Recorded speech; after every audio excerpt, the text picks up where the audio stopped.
Intel City, a platform where you can learn, teach, research, and repeat. आज हमने cues data structure को study करना है और उसकी C++ में इम्प्लीमेंटेशन भी करनी है। तो सबसे पहले तो ये देखते हैं कि ये क्यू होता क्या है, ये क्यू डेटा स्ट्रक्चर होता क्या है। जस्ट लाइक स्टैक जो कि काम करता था लीफो बेस्ड सिस्टम पे, मतलब लास्ट इन फर्स्ट आउट, जहाँ पे आपको आर्किटेक्चर नज़र आए वहाँ पे आप स्टैक यूज़ कर सकते हैं। इसी तरह क्यू एक ऐसा डेटा स्ट्रक्चर है जो कि फीफो बेस्ड है, FIFO, it's a first in first out data structure. तो ये एक ऐसा डेटा स्ट्रक्चर है जिसमें जो सबसे पहले एलिमेंट इंटर होगा वो सबसे पहले ही वहाँ से रिमूव होगा। तो इसकी एग्जांपल बड़ी सिंपल है कि इसको एग्जांपल के तौर पे हम ऐसे लेते हैं कि एक ATM मशीन है और वहाँ पे लोग आ रहे हैं अपने जो है ना अमाउंट विड्रॉ करवाने के लिए। तो फर्स्ट किया ये पहला बंदा है, इसी तरह ये एक और, ठीक है। तो जो सबसे पहले आया था वो सबसे पहले इस पूरी क्यू में से निकलेगा, ठीक है, बड़ा सिंपल है। तो पहला अपना जो काम है वो परफॉर्म करेगा और उसके बाद वहां से निकल जाएगा। इसी तरह पे जो दूसरे नंबर पे आया था, ठीक है, उसके बाद फिर रिमूव होगा और जो सबसे आखिर में आया था वो सबसे लास्ट में रिमूव होगा। तो ये जो आपको सिस्टम नजर आ रहा है, ये जो आपको आर्किटेक्चर नजर आ रहा है, जो आपको डेटा स्ट्रक्चर की टाइप नजर आ रही है, ये है क्यू, क्योंकि ये बेस कर रहा है फर्स्ट इन फर्स्ट आउट पे। अच्छा, तो क्यू में दो एंड्स होते हैं, यहां से तो ये क्लियर हो गया। एक एंड से एलिमेंट इंसर्ट होता है, मतलब ये जो आप यहां से देख रहे हैं, एक एंड से एलिमेंट इंसर्ट होता है और एक एंड से एलिमेंट रिमूव होता है। तो इसके दो एंड्स हो गए। मैं इसको ऐसे कहता हूं कि एक है हमारा फ्रंट, F से डिनोट कर रहा हूं, और इसी तरह एक हमारा एंड है रियर, ठीक है। तो F एंड से रिमूव होगा और रियर एंड से एलिमेंट इंटर होगा। ये क्लियर हो गया। क्यू की एग्जांपल्स अगर हम देखें तो CPU में जॉब स्केड्यूलिंग हो गया और बफर्स जो है ना हमारे, वो भी क्यूज के तौर पे काम कर रहे होते हैं। अब एक छोटी सी एग्जांपल है कि अगर आप एक प्रिंटर पे आप कमांड देते हैं 5 प्रिंट्स की, 5 डिफरेंट डॉक्यूमेंट्स की, तो आप कंट्रोल P प्रेस करते हैं फर्स्ट डॉक्यूमेंट के लिए, सेकंड के लिए भी, थर्ड के लिए भी, फोर्थ के लिए भी। लेकिन जो फर्स्ट पे आपने जो कमांड प्रेस की थी वो पहले प्रिंट होगी, ठीक है। तो जो पहले आपने कमांड दी थी वो पहले प्रिंट होगी, मतलब जो डॉक्यूमेंट पहले आपने कंट्रोल P किया था वो आपको सबसे पहले प्रिंट होकर आपके सामने आएगा। तो ये चीज़ फर्स्ट इन फर्स्ट आउट है।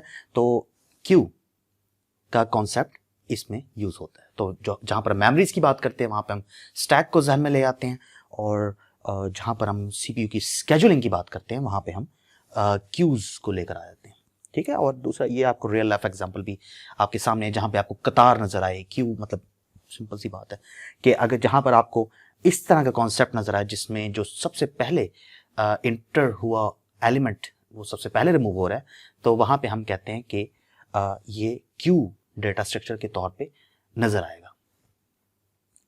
तो क्यू आपके सामने है। इसमें जो इंपॉर्टेंट चीज है वो ये है कि इसके दो एंड्स होते हैं, एक होता है फ्रंट और एक होता है रेयर, ठीक है। फ्रंट से हम रिमूव करते हैं और रेयर से हम एलिमेंट को इंसर्ट करते हैं, बिल्कुल स्टैक की तरह, जहां पे हम पुश और पॉप यूज करते थे एंट्री और रिमूवल के लिए। तो क्यू में हम यूज करते हैं फंक्शन enqueue और dequeue, ठीक है। enqueue for entry of an element into the Q और dequeue उस एलिमेंट को रिमूव करने के लिए हम यूज करते हैं, ठीक है। तो आपको जहन में आपके आ जाना चाहिए कि enqueue कब होगा, enqueue करवाते हुए कौन सा वेरिएबल आपके जहन में आना चाहिए, वो है आर, क्योंकि इट्स रेयर से आपने एंट्री करनी है, और डी क्यू के लिए जो आपने वेरिएबल यूज करना है वो है फ्रंट, क्योंकि आपने फ्रंट से रिमूव करना होता है। तो अब ऐसा करते हैं कि इसके बारे में थोड़ी सी चीज़ें और देख लेते हैं कि फ्रंट, रेयर और इसमें क्या चीज़ें इंपॉर्टेंट हैं other than N Q D Q. हम इस वीडियो में क्यू को C++ में इम्प्लीमेंट करेंगे, लेकिन इम्प्लीमेंट करते हुए हम एरेज यूज करेंगे, एरे के तौर पे, मतलब implementation of Q using an array. तो हम छोटी सी एग्जांपल लेते हैं और उसके जरिए हम एरे को क्यू में कन्वर्ट करने की कोशिश करते हैं।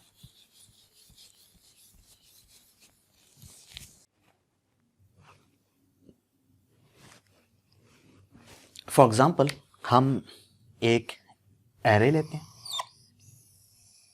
इट्स एन एरे जिसमें एलिमेंट्स कितने हैं जी, 5 एलिमेंट्स, और उसमें उसके इंडेसेस मैं यहां पे लिख रहा हूं 1 2 3 4। बिल्कुल स्टैक की तरह, जहां पे हम एक वेरिएबल था जिसको यूज करके हम एंट्री और रिमूवल करवा रहे थे, उसका नाम था टॉप। बिल्कुल क्यूज में भी ऐसे ही हमारे पास 2 वेरिएबल्स हैं, क्योंकि इसके 2 एंड्स हैं, एक फ्रंट और एक रेयर। ठीक है, दोनों को इनिशियलाइज हम -1 से करवाएंगे, f को भी -1 से इनिशियलाइज करवाएंगे और r को भी -1 से इनिशियलाइज करवाएंगे।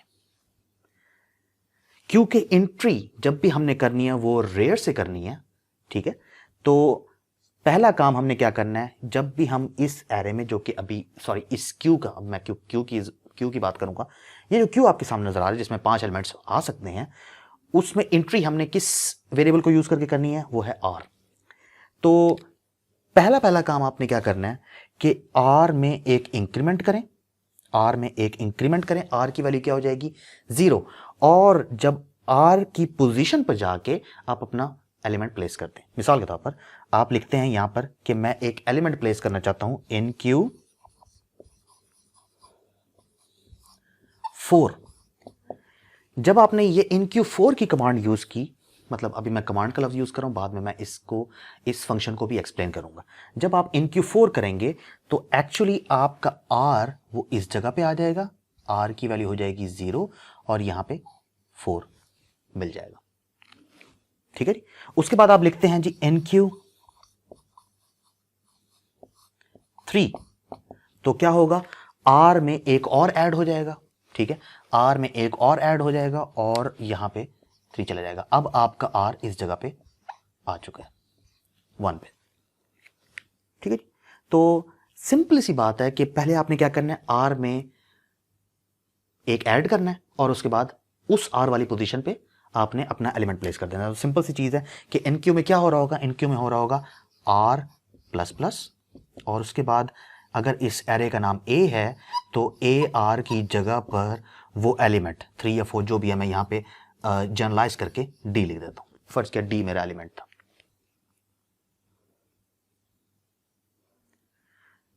तो ये r में ऐड होता जाएगा। ये कब तक एडिशन हो सकती है, जब तक एरे फुल ना हो जाए, जब तक क्यू फुल ना हो जाए। तो अब बताएं कि क्यू फुल होने की कंडीशन क्या है। क्यू फुल होने की कंडीशन ये है कि अगर आपका r वो साइज -1 के इक्वल आ जाए तो आपका क्यू फुल है।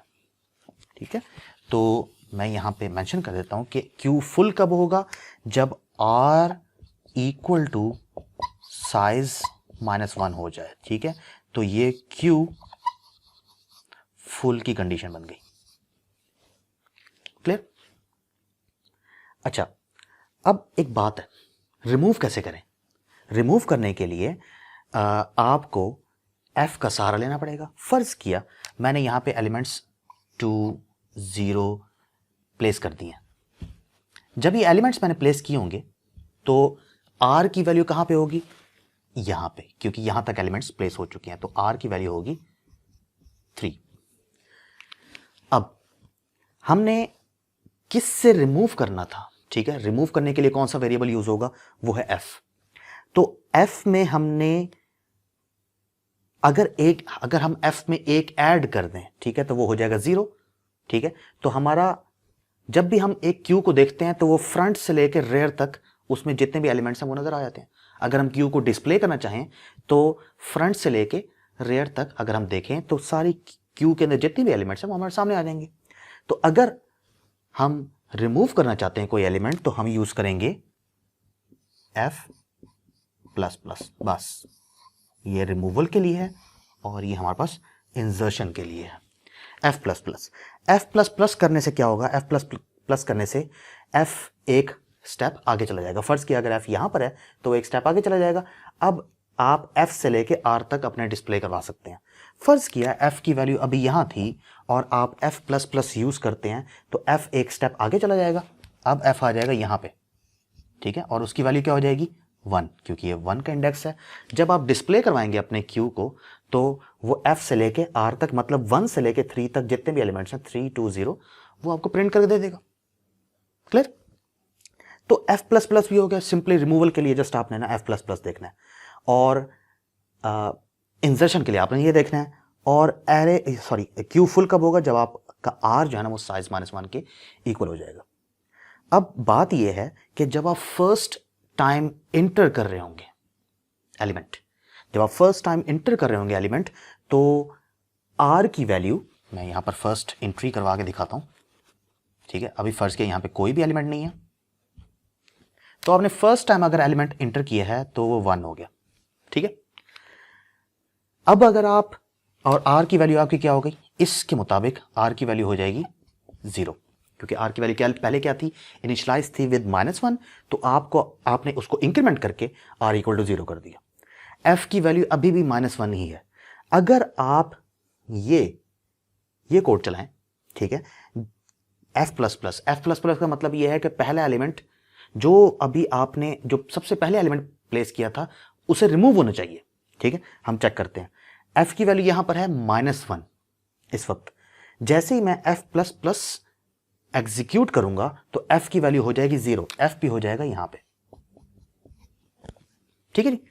तो जब f यहां पे हो जाएगा तो अगर मैं डिस्प्ले क्यू करवाता हूं तो वो f0 से r0, मतलब फ्रंट से रेयर तक मुझे एक एलिमेंट प्रिंट करके दे देगा, ठीक है।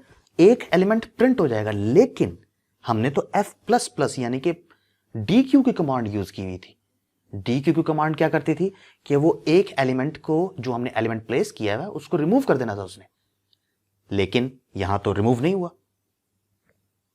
तो इसी चीज को देख के ये चीज रिमूव नहीं हुई, तो इसलिए हम f को जब भी हम पहला एलिमेंट इंसर्ट करेंगे, पहला एलिमेंट कौन सा, जब हम पहला एलिमेंट इंसर्ट करेंगे और r की वैल्यू 0 होगी तो आप f को भी 0 कर दें। क्लियर? आप जब भी r की वैल्यू 0 होगी आपको f की वैल्यू भी 0 करनी पड़ेगी। उसके बाद अगर आप रिमूव करना चाहते हैं तो f++ करते हैं तो f++ एक आगे चला जाएगा, तो f से r वाली कंडीशन चलेगी नहीं, ठीक है। मतलब ये चीज आपको, आपके क्यू को कहेगी कि ये खाली है, डिस्प्ले कुछ नहीं होगा, क्योंकि हम डिस्प्ले कहां से कहां तक करवाते हैं, f से लेके r तक, ठीक है। तो याद रखिएगा, पहली जब आपने एंट्री करनी है, पहली एंट्री करवाते हुए आपने r को तो 0 कर दिया होगा, इस कमांड के नजरिए r को 0 कर दिया होगा, साथ साथ f को भी 0 कर दें। इसके बाद जस्ट आपने r में ही प्लस करना है। अब ये बात है कि Q कब खाली होगा, ठीक है, Q कब एम्प्टी होगा। तो बड़ा सिंपल है, जब f की वैल्यू -1 और r की वैल्यू -1 होगी तो Q में कोई भी एलिमेंट नहीं होगा। तो ये जो कंडीशन है जिससे आपने इनिशियलाइजेशन करवाई है, इसका मतलब क्या है कि Q इज एम्प्टी। इसका मतलब क्या है, Q इज फुल। ये किस लिए है, NQ के लिए, एलिमेंट इंसर्ट करने के लिए। ये किस लिए, एलिमेंट रिमूव करने के लिए।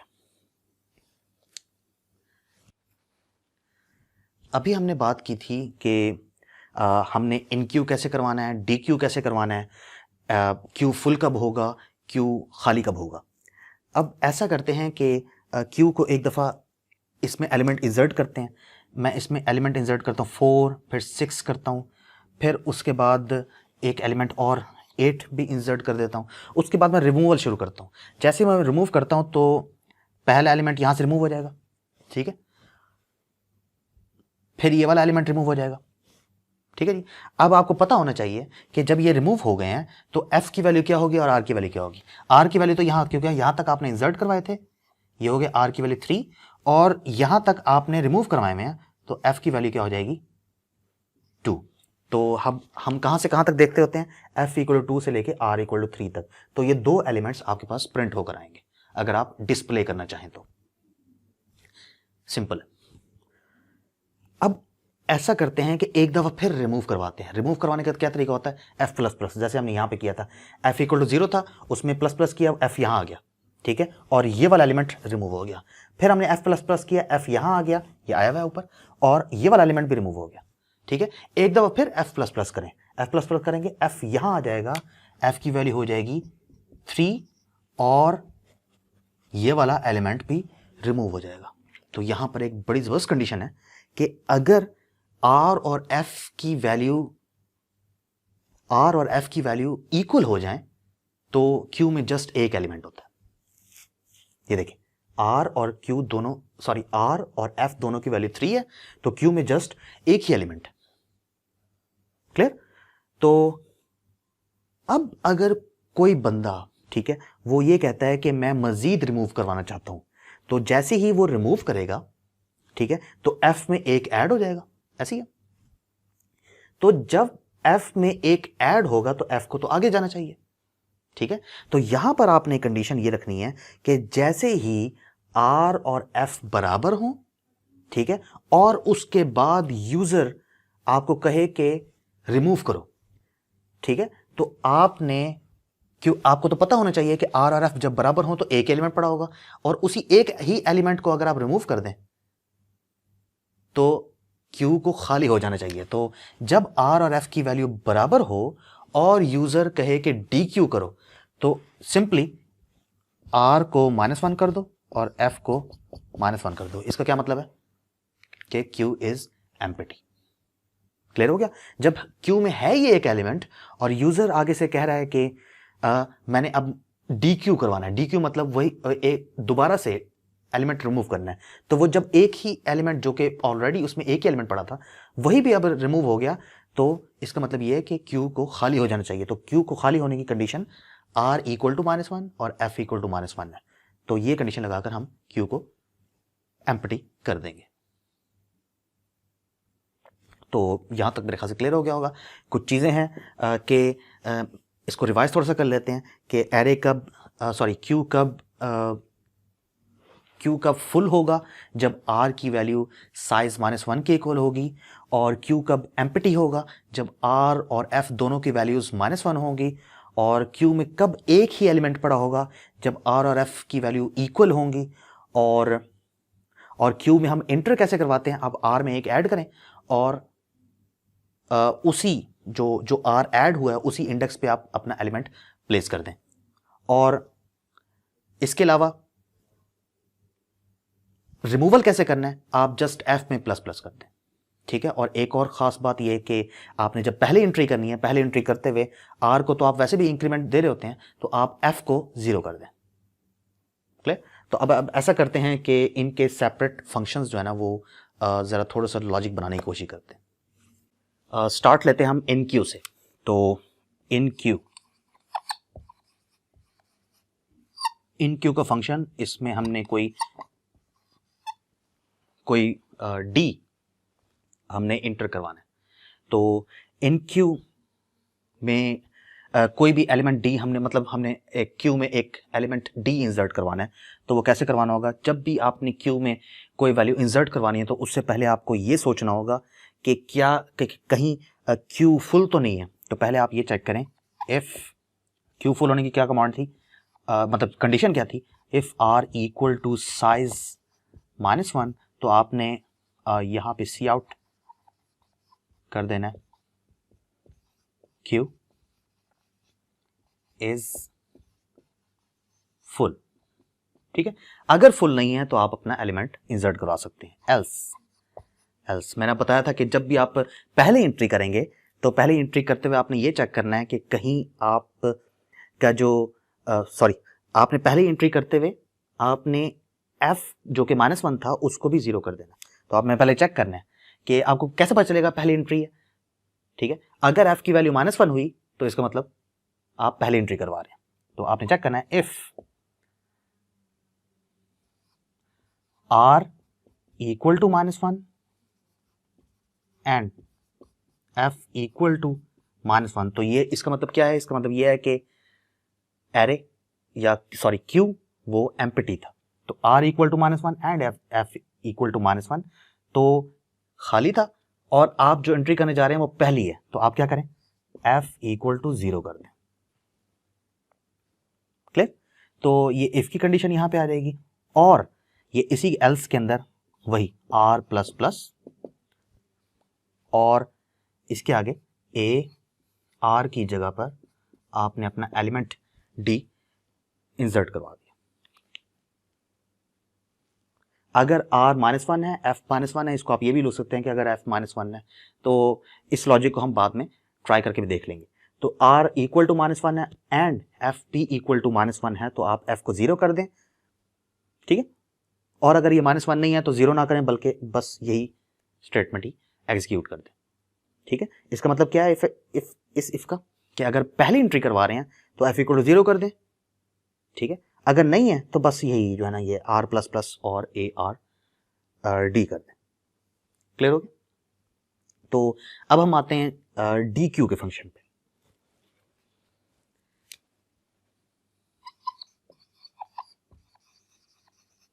डी क्यू, इसका सारी बात है, कोई आर्गुमेंट नहीं होगा क्योंकि जस्ट रिमूवल है। तो डी क्यू करते हुए आपने क्या चेक करना होगा? डी क्यू करते हुए आपने ये चेक करना होगा कहीं क्यू खाली तो नहीं है, क्योंकि अगर खाली हुआ तो क्या डी क्यू करना है, ठीक है। तो चेक करने का क्या तरीका है जी? If r equal to -1 and f equal to -1, तो इसका मतलब क्या हुआ? C out q is empty, ठीक है।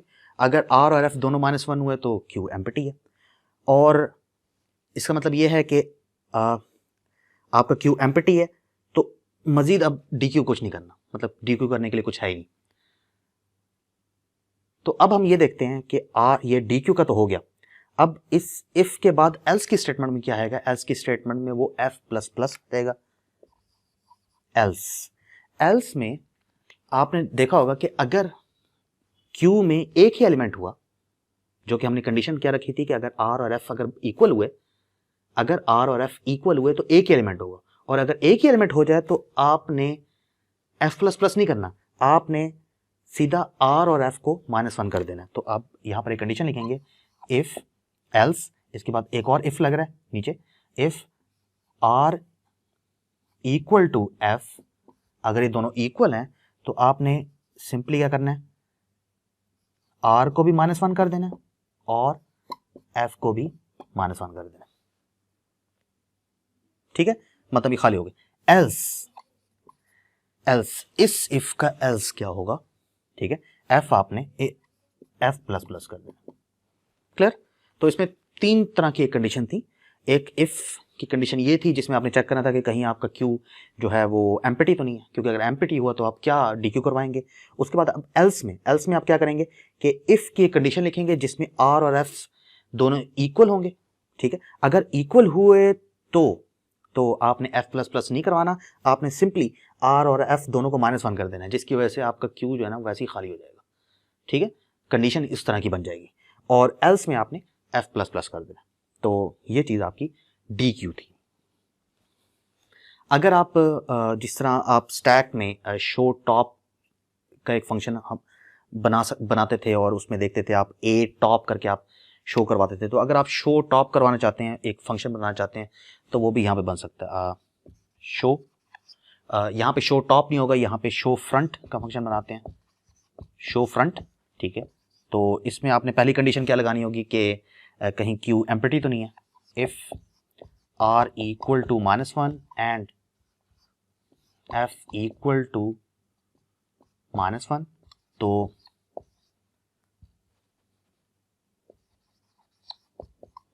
सी out Q is empty, else the element on the top जो भी आप सी आउट करवाना चाहते हैं, else C out element on the front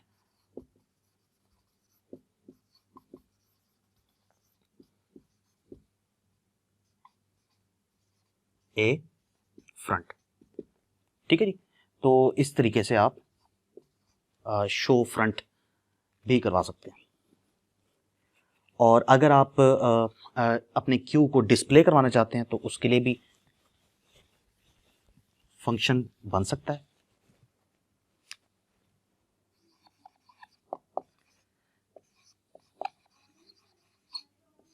display Q में आपने पहले ये चेक करना होगा कि अगर आपका क्यू खाली है तो क्या डिस्प्ले कराना। ठीक है, तो आपको चेक तो करना है।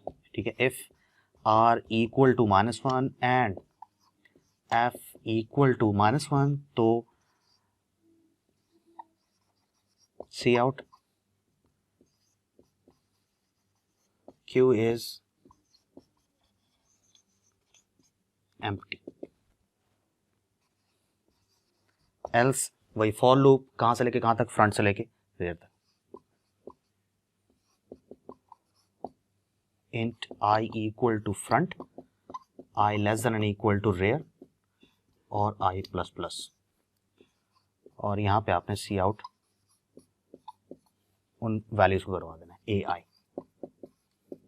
तो इस तरीके से आपका जो ये यहाँ पे फंक्शन भी क्लोज हो गया। तो इस तरीके से आप अपने क्यू को डिस्प्ले भी करवा सकते हैं। तो एक चीज़ जो कि याद रखने वाली है वो ये है कि अगर आप ये कमांड लिखते हैं InQ3 InQ4 InQ7 तो आपके एरे में पहला एलिमेंट 3 जाएगा, फिर उसके बाद 4 जाएगा, फिर उसके बाद 7 जाएगा। पहला एलिमेंट ये गया था, फिर ये गया था, फिर ये गया था। इसके बाद अगर आप लिखते हैं DQ तो ये जो पहला एलिमेंट है ये रिमूव हो जाएगा। ठीक है जी। और आपका जो पहला एलिमेंट है वो ये रिमूव हो जाएगा। अब आपका फ्रंट ये है और आपका रेयर ये है। ठीक है, जहां से आप एलिमेंट इंसर्ट करवा रहे हैं वो ये जगह है, जहां से आप देख रहे हैं फ्रंट ये जगह है। क्लियर? तो अब हम इसको C++ कोड ब्लॉक्स में जाके इन फंक्शंस को बना के इनकी लॉजिक्स वगैरह चेक करते हैं।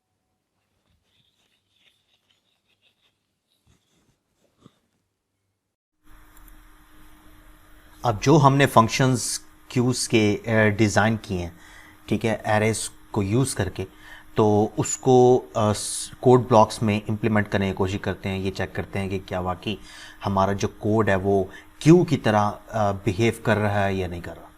तो उसके लिए आप ये देख रहे हैं ये कुछ फंक्शंस जो कि हमने अभी देखे हैं कि एन क्यू का फंक्शन जो कि क्यू में वैल्यू इंटर करवाने के काम आता है, डी क्यू जो कि वैल्यू रिमूव करवाने के काम आता है, शो फ्रंट जो फ्रंट एलिमेंट को डिस्प्ले करवाएगा, और डिस्प्ले क्यू जो क्यू को डिस्प्ले करेगा। राइट। तो मैं यहाँ पर आपको पता है कि ग्लोबली कुछ वेरिएबल्स और एरे को मैंने इनिशलाइज करवा दिया। तो साइज़ की कांस्टेंट वैल्यू 5 है यहाँ पर, और फ्रंट को मैंने -1 से इनिशलाइज करवाया और रेयर को मैंने -1 से इनिशलाइज कराया। ये वही है जो कि अभी हम देख के आए हैं। तो स्टार्ट करते हैं इन फंक्शंस की डेफिनेशन करना, फिर उसके बाद इंट मेन की तरफ जाएंगे। तो इन क्यू को अगर हम देखें तो इन क्यू एक ऐसा फंक्शन है जिसमें हम वैल्यू इंटर करवाते हैं एक क्यू में। तो मैं इन क्यू को पहले डिफाइन करने की कोशिश करता हूँ। एन क्यू विदाउट सेमीकोलन, ठीक है। और मैं यहाँ पे, क्योंकि आपको पता है जब वैल्यू इंटर करवानी है तो पहले क्या चेक करना है, if rear equals to size -1। हम देख लेते हैं साइज को मैंने क्या रखा हुआ है, SIZE कैपिटल में, ठीक है। तो SIZE, अगर रेयर साइज -1 के इक्वल हो जाए तो क्या करना है हमने, ये डिस्प्ले करवाना है कि Q is full, C out Q is full, ठीक है। और मैं इसके बाद मतलब एंड एल भी प्लेस कर देता हूँ, ठीक है, ताकि वो जो कर्सर है वो नेक्स्ट लाइन में चला जाए। एल्स में आपने ये चेक करना है, ये कंडीशन थी हमारी कि अगर हम पहली एंट्री करवा रहे हैं तो फ्रंट को भी ज़ीरो करना है। तो एल्स में जाके एक और इफ़ की कंडीशन मैं यूज़ कर रहा हूँ, इफ़ फ्रंट इक्वल्स टू -1, क्योंकि जब आप एंट्री कर रहे हैं और फ्रंट इक्वल टू -1 है तो इसका मतलब पहली एंट्री कर रहे हैं आप, तो आपने क्या करना है, फ्रंट की वैल्यू को 0 कर देना, राइट। अच्छा, और अगर ये -1, मतलब ये सिर्फ और सिर्फ ये चेक करना है कि फ्रंट की वैल्यू अगर -1 है तो उसको 0 कर दो बस, ठीक है। एल्स में जो ये वाला एल्स है, इसमें हमने और क्या वैल्यू इंटर कैसे करनी थी, रेयर में प्लस प्लस करना था, राइट। और ए हम देख लेते हैं, मैट्रिक्स का नाम, हाँ कैपिटल ए है, ए रेयर में हमने वैल्यू प्लेस कर देनी है, ठीक है, जो वैल्यू फंक्शन की तरफ से आएगी, ठीक है। तो यहाँ पे एल्स एंड हो गया, और एल्स एंड करने के बाद मतलब बिल्कुल फंक्शन जहाँ पे एंड करते हैं वहाँ पर जो है ना मैं सी आउट एंड लगा देता हूँ, ताकि वहाँ पे कन्फ्यूजन ना रहे कि नेक्स्ट लाइन में खुद ब खुद ही चीज़ें चली हैं। तो ये आप देख लेंगे, मैं इसको ज़रा जूम आउट करके दिखाता हूँ आपको। तो वॉइड इन क्यू, ये पूरा फंक्शन एन क्यू के लिए बन गया है, वैल्यू जो भी आएगी वो वैल्यू रेयर में चली जाएगी, राइट। अब हम जाते हैं और वॉइड डी क्यू की तरफ, वॉइड डी क्यू, ठीक है, एक नया फंक्शन है void D Q without semicolon, क्योंकि हम इसे डिफाइन कर रहे हैं। तो वॉइड डी क्यू में पहले चीज़ जो चेक करनी थी वो क्या थी कि कहीं आपका एरे या फिर क्यू जो है वो खाली तो नहीं है, ठीक है। अगर वो एम्प्टी हुआ तो क्या डी क्यू करवाएंगे आप, तो if front equals to -1 and rear equals to -1, तो आप जस्ट डिस्प्ले करवा देंगे कि एरे इज या क्यू इज एम्प्टी, ठीक है। तो आपने यहां पे डिस्प्ले करवा देना क्यू इज एम्प्टी, ठीक है।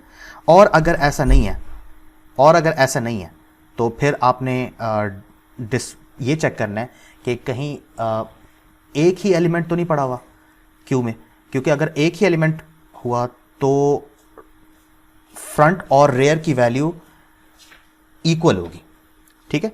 तो मैं यहां पे एल्स की कंडीशन में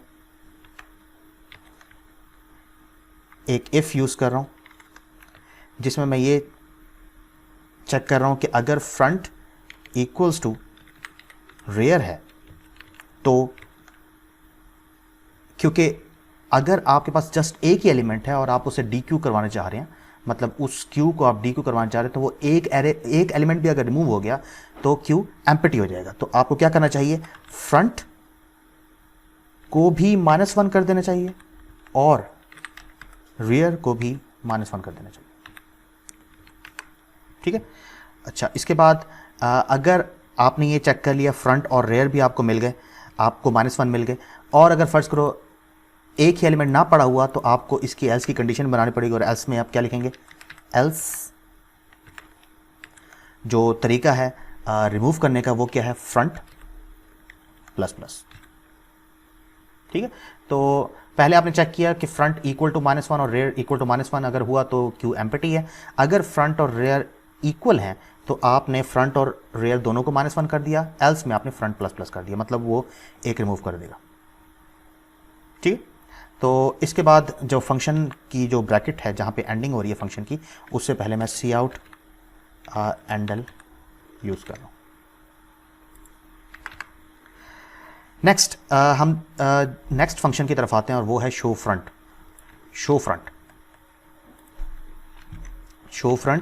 शो फ्रंट में हमने ये जो फ्रंट वाला एलिमेंट है वो शो करवाना है। तो उसके लिए क्या होगा कि पहले ये चेक करना पड़ेगा कि कहीं क्यू एम्प्टी तो नहीं है, ठीक है। क्योंकि अगर एम्प्टी हुआ तो फिर क्या फ्रंट एलिमेंट है ना आपने शो करवाना है, ठीक है, उसका फ्रंट एलिमेंट होगा नहीं। तो मैंने एक इफ़ की कंडीशन यूज़ की है जिसमें चेक किया है कि क्या फ्रंट इक्वल टू -1 और रेयर इक्वल टू -1 है। अगर ये इक्वल टू -1 है तो क्यू एम्प्टी है, एल्स में आपने फ्रंट एलिमेंट जो है ना वो प्रिंट करवा देना है। तो सी आउट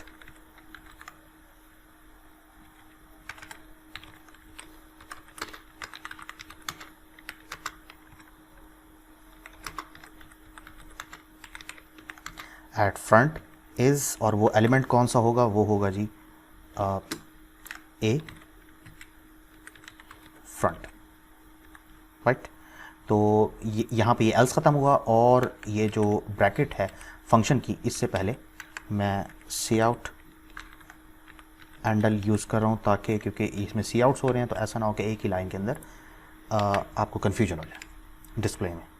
तो लास्ट जो फंक्शन है वो है डिस्प्ले का। तो वॉइड डिस्प्ले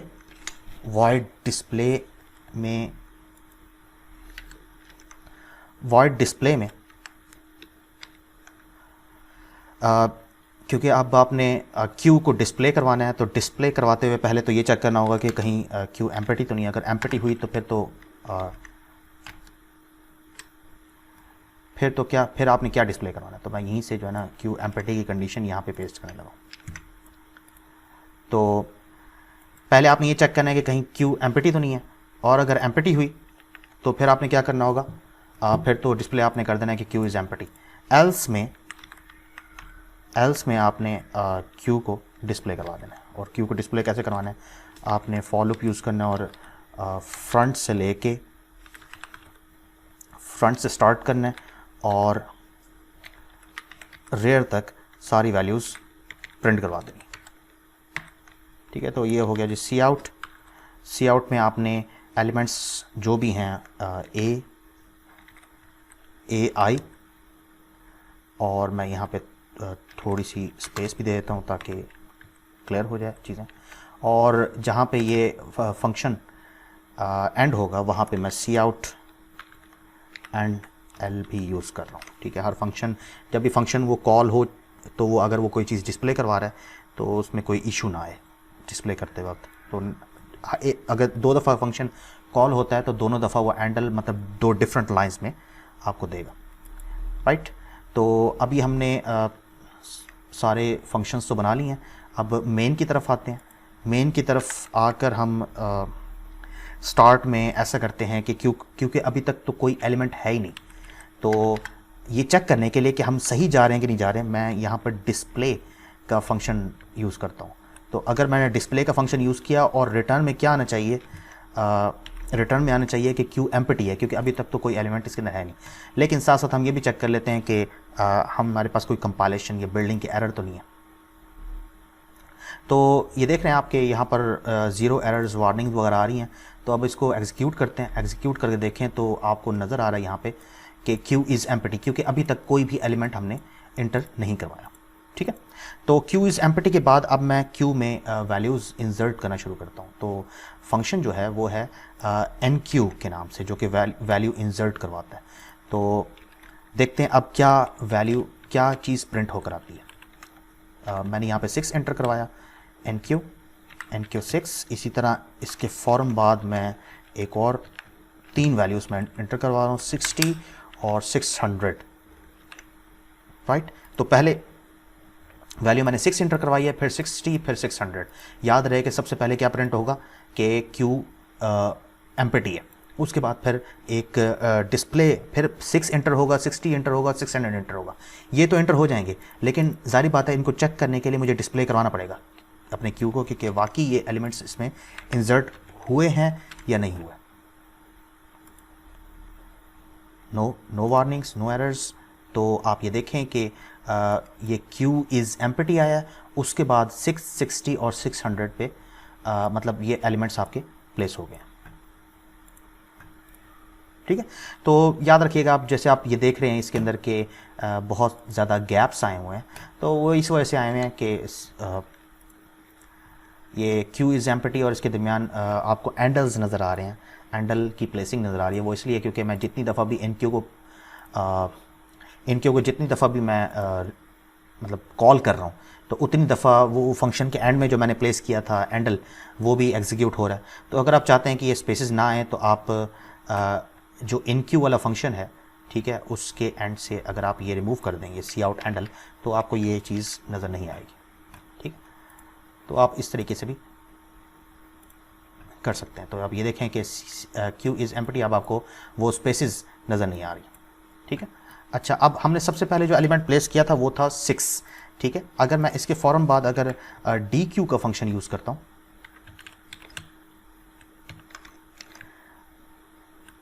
अगर हम डी क्यू का फंक्शन यूज़ करते हैं तो उस सूरत में क्या होगा,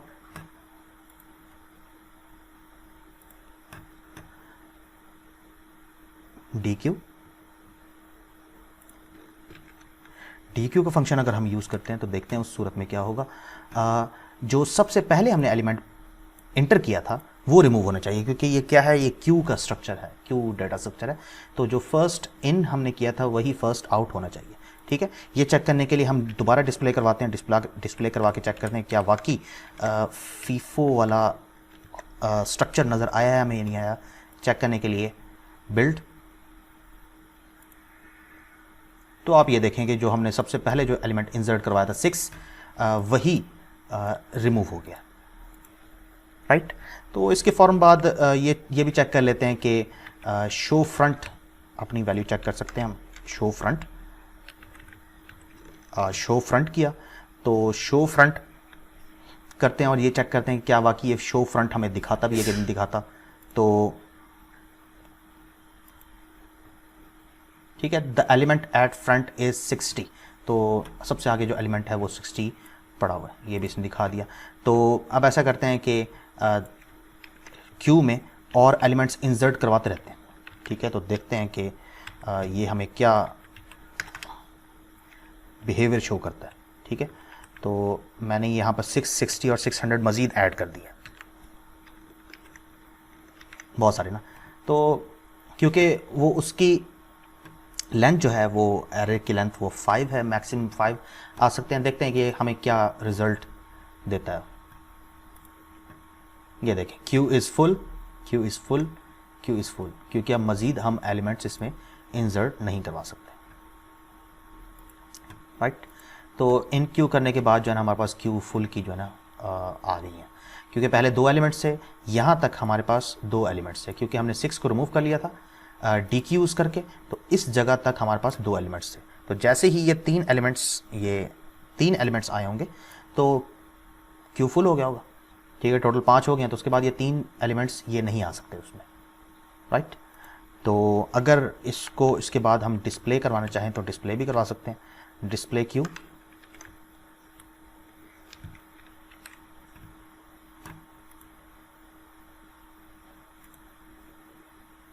ठीक है, तो 600, 6 और 60 ये 4 एलिमेंट्स इसमें पड़े हुए हैं। तो इस तरीके से आप कोई भी मतलब किसी भी क्यू को आप इम्प्लीमेंट कर सकते हैं। अगर आपको वीडियो पसंद आई है तो लाइक करें और चैनल को लाजमी सब्सक्राइब कीजिएगा। थैंक्स।